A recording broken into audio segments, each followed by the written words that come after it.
Man Latvija ir manu senču saknes, gudrība un prasmes, ko viņi man atstājuši mantojumā. Tēvzeme, vieta, kur es dzīvoju un dzīvošu. Tas ir darbs, ko mēs ieguldam sabiedrībai un ko cilvēki dod mums pretī. Tā ir kā tāda dāvana, ko man Dievs deva, lai tiek svētīta Latvija. Meži, ļavas, kas zaļo un plaukst. Mana Latvija ir mani cilvēki, kas dara vairāk nekā prasa viņa pienākums. Tā man ir viss, tā ir mana dzimtene. Latvija ir manas mājas.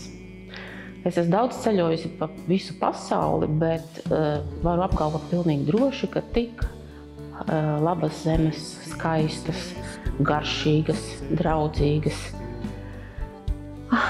laimīgas, kā Latvija, nav nekur citur. Man Latvija ir mana mīļākā valsts, kur varu dzīvotās. Skatuve, kurā es varu brīvi izpausties. Latvija ir mana ģimene.